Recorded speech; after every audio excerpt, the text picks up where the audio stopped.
Hello and welcome to Secrets of Organ Playing podcast. This is a show dedicated to helping you become a better organist. We're your hosts, Vidas Pinkevičius. And Aušra Motūzaitė Pinkevičienė. We have over 25 years of experience of playing the organ.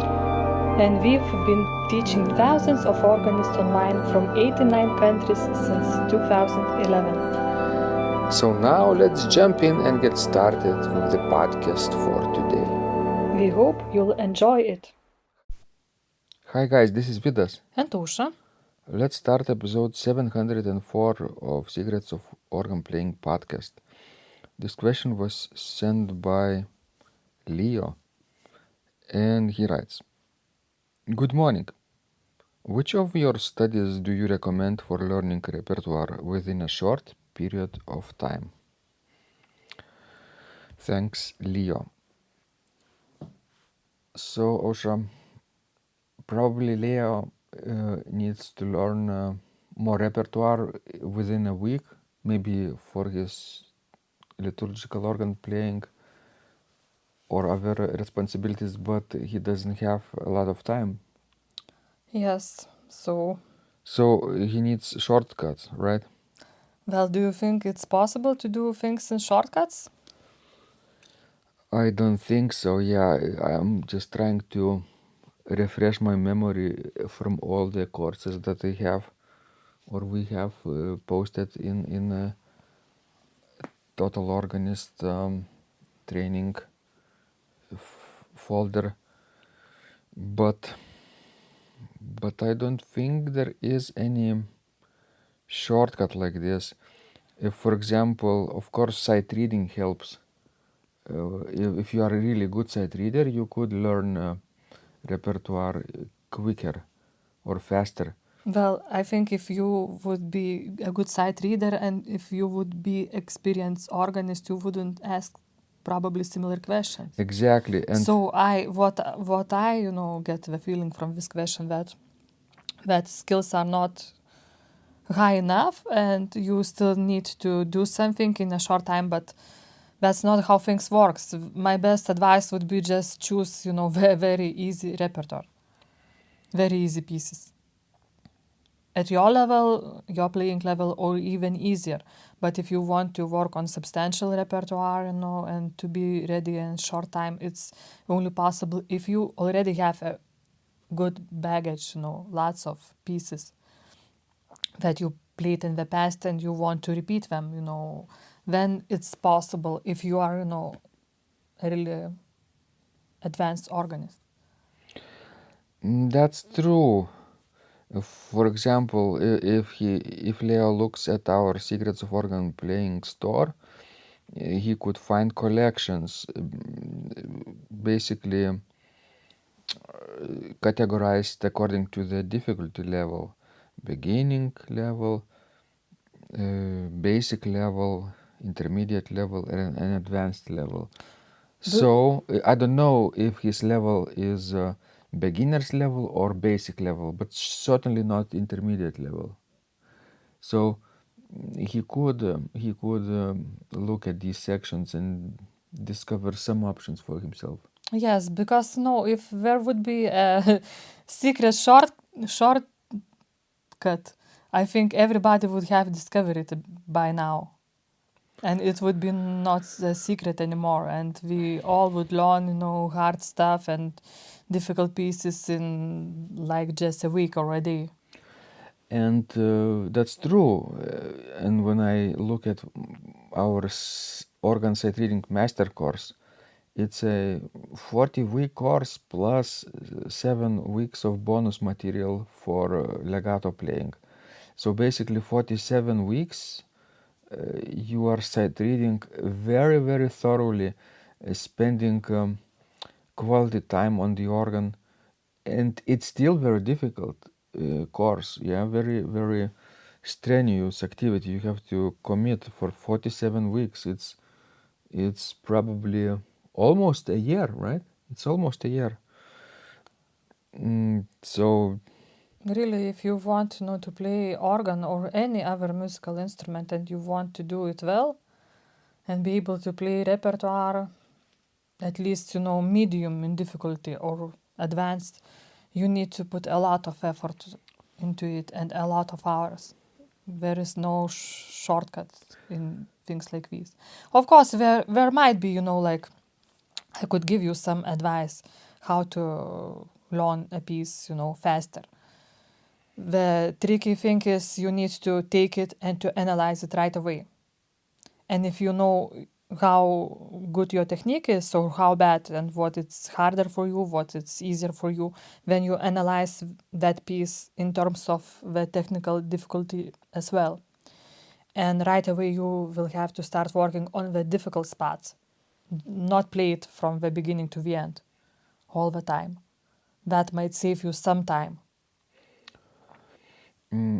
I also have a suggestion for the type of repertoire to study. A lot of people, when they start playing the organ, they know of a handful of classical composers like Bach, maybe some romantic composers.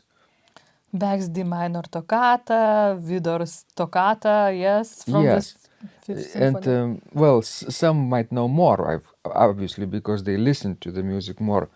But still, it's the classical works, standard repertoire, and these works are rather difficult to play for average beginner student. It's definitely too difficult to play for beginners in general, but if you have, let's say, a decent piano technique and you start to play Bach's D minor toccata, it's still too difficult when you get to the fugal section. But for example, if you need a lot of new repertoire for, let's say, service playing, Yes. then it's easier because there are now many contemporary religious composers who compose music specifically for the church purposes, for services. Exactly. I was going to suggest that instead of looking for classical pieces, Baroque pieces, or romantic pieces, people would look at contemporary stuff. Sometimes harmonium pieces from the Romantic period might be accessible as well. They don't have obligato pedal part. They could be played with manuals only. It's possible, but more often than not, as Osha says, contemporary composers pay attention to the difficulty level that majority of church organists have, and in generally speaking, it's not very difficult level, right? So it could be quite interesting music. Let's say if you look at let's say what composers like, I don't know, Philae and Bio writes. Sometimes we write also a similar level of pieces also. Not necessarily religious music, not sacred, but let's say meditations with a solo voice in the right hand, like James Michael Stevens writes. It's very accessible, and it could be effective for some part of meditative music as well. But his music, I don't think, is suitable for the church because it's It's not based on hymns. Yes, it's not sacred. So it's really very secular in its titles, especially too. There are some exceptions to that, yes, where he has collection called cantabiles, right? You could select some cantabiles, and cantabiles is a general title which could work for offertory or communion. But right, Osha, he is more secular composer. And of course, we don't know what Leo. Leo, needs. Is he going to prepare a recital program or like free program, or is he a church musician? So we are just talking whatever we can think of. Yes. So probably the best suggestion would be to start improving your sight reading skills right away, and music theory and harmony, as Osha said.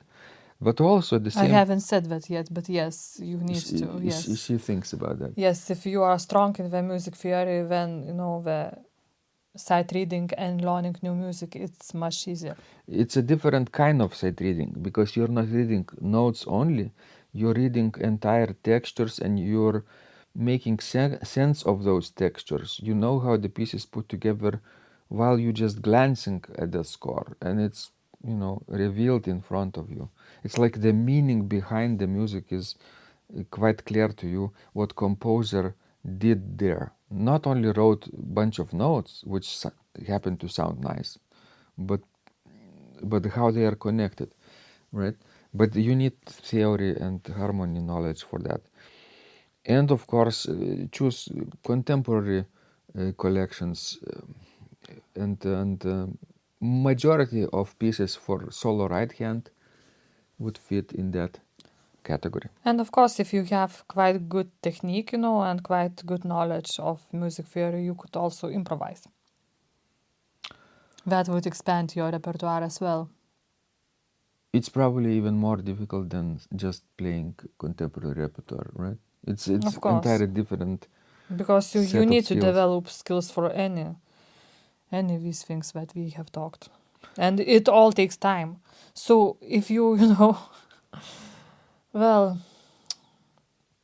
if you want to be famous or to make lots of money, don't play the organ. You will never be that. Leo didn't say that. I he know, wanted to famous. but yes, it's just generic observation. Because in this field of study there is no shortcuts really. I wish there would be some. It would be so much easier. Yeah, it's all hard work and quite unrecognized work. And you work in solitude. People don't see you unless the organ is in front of the church.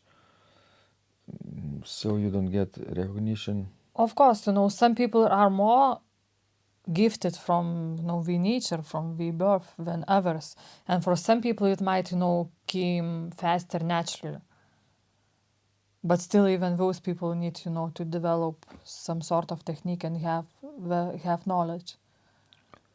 And have to practice daily and regularly. Okay, that's what we do too, every day. Yes, we every day. practice. Even if we're not preparing for, let's say, organ recitals, which normally we have once a month on different types of instruments, different programs. We also keep up with our recording sessions, growing our YouTube channels, which requires constant practice and sight reading and polishing new pieces too. Yes. To stay ahead of the pack, to stay relevant and helpful to other people. Thank you guys. This was Vidas. And Usha. Please send us more of the questions. We love helping you grow. And remember, when you practice, miracles happen. This podcast is supported by Total Organist, the most comprehensive organ training program online. It has hundreds of courses, coaching and practice materials for every area of organ playing, thousands of instructional videos and PDFs. You will not find more value anywhere else online. Total Organist helps you to master any piece, perfect your technique, develop your sight reading skills, improvise or compose your own music, and much, much more. Sign up and begin your training today at organduo.lt and click on Total Organist. And of course, you will get the first month for free too. You can cancel anytime. If you need one-on-one coaching, you can check out our page on Buy Me a Coffee platform. Find out more at buymeacoffee.com/organduo.